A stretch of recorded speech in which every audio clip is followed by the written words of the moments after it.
হেৰাল সীমা অভিমত যাৰ হেৰাল সীমা।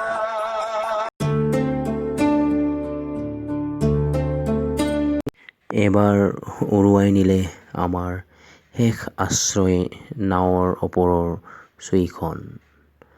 আন্ধাৰত নেদেখিলেও বিচনা, গাৰু, কাপোৰ কানি লগত কিমান গ'ল। এহাত দূৰৈত কি হৈছে দেখা নাই। টেটু ফালি চিঞৰিও ইটোৰ কথা সিটোৰ কাণলৈ যোৱা নাই। পানীত ডুবা চিকা পোৱালিৰ দৰেই মৰণৰ প্ৰতীক্ষা কৰিছোঁ আৰু হয়তো বেছি পৰ নাই। তথাপি প্ৰাণপণ শক্তিৰে চেষ্টা কৰিছোঁ নাওখন বচাবলৈ।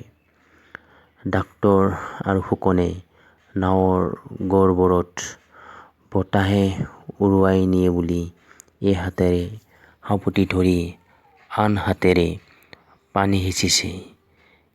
কিন্তু প্ৰতিবাদী পানী কমোৱাৰ লগে লগেই দুগুণ বৰষুণ ঢৌৰ পানীয়ে নাওখন ক্ৰমাৎ ভৰাই আনিছে। কবিবৰৰ সহায়ত মই তাৰ হাতৰ টৰ্চৰ ক্ষীণ পোহৰত নাৱৰ গুৰিত পৰি চেষ্টা কৰিছোঁ ডাঙৰ ঢৌবোৰৰ খুন্দাৰ পৰা নাওখন বচাবলৈ। কিন্তু সকলো পণ্ডু শ্ৰম-মতলীয়া প্ৰলয়ৰ ধ্বংসকাৰী অসীম শক্তিৰ বিৰুদ্ধে যুঁজ কৰিব খুজিছোঁ নিশকটীয়া চাৰিযোৰ ঠেৰেঙা লাগি আধামৰা হোৱা হাতৰ ক্ষুদ্ৰ শক্তিৰে। অথচ ভাবি আচৰিত লাগিছে এতিয়ালৈকে আমি অজ্ঞান হৈ যোৱা নাই কিয়? নাওখনেই বা কিয় ভাঙি চুৰমাৰ হৈ যোৱা নাই? নিৰাশাৰ মাজত আশাৰ ক্ষীণ পোহৰ ক'তো দেখা নাই। তথাপি প্ৰতিটো মুহূৰ্ত ঘণ্টাৰ পাছত ঘণ্টা ধৰি অমানসিক পৰিশ্ৰম কৰিছোঁ বাচিবলৈ। অদ্ভুত মানুহৰ জীৱনলৈ মোহ। নিজৰ প্ৰাণটোক দেহটোক যে এনেকৈ ভাল পাওঁ তাক আগতে জনা নাছিলোঁ। কিন্তু ভাল পোৱাৰ সাধ্য কি আজি জীৱনটোক ৰক্ষা কৰিব পাৰে? প্ৰাণৰ আশা কৰা নাই, কৰাটো মূৰ্খতা।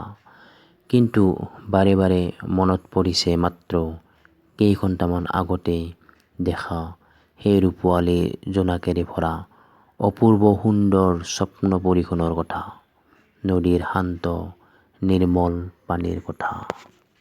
কোনে বাৰু ভাবিছিল তাৰ সুন্দৰ শান্তিময় দৈনন্দিন ৰুটিনত এনে এটা ভয়াৱহ দুৰ্যোগ ভৰা নিশাৰ কথা লিখি থোৱা আছিল। মনত পৰিছে ৩ দিন আগতে এৰি অহা নাৱৰীয়াটোৰ কথা। সি আমাক আহিবলৈ বাধা দিছিল, কৈছিল কালিকা লগা ঠাই গোসাঁনী আছে। তেন্তে এই মহাপ্ৰলয় কি সেই মহাকালিৰ নিৰ্দেশ মতেই হৈছে?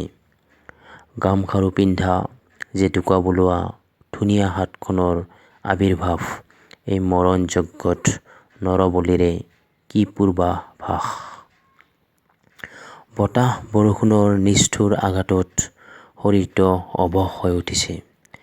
শাৰীৰিক কষ্ট অনুভৱ কৰিব পৰা সীমাও পাৰ হৈ যোৱাত ভাবিছোঁ মৰণ নাহে কিয়? আহক, সি ইয়াতকৈও বেছি কষ্টকৰ কেতিয়াও নহয়। মৰণৰ ভয় পাহৰি পেলাইছোঁ। তাৰ কাৰণে প্ৰতি মুহূৰ্ত নিজক প্ৰস্তুত কৰি নিৰ্ভীক বীৰৰ দৰেই দেৱীক খাটিছোঁ। হে দেৱী, হে গোসাঁনী, তুমি যিয়েই নোহোৱা লাগিলে সোনকালে আমাক পাৰ কৰি নিয়া। ক্ষুদ্ৰ পাচটা মানুহৰ তুচ্ছ পাচটা জীৱন ল'বলৈ এই বিৰাট মহাপ্ৰলয়ৰ আয়োজনৰ একো প্ৰয়োজন নাছিল।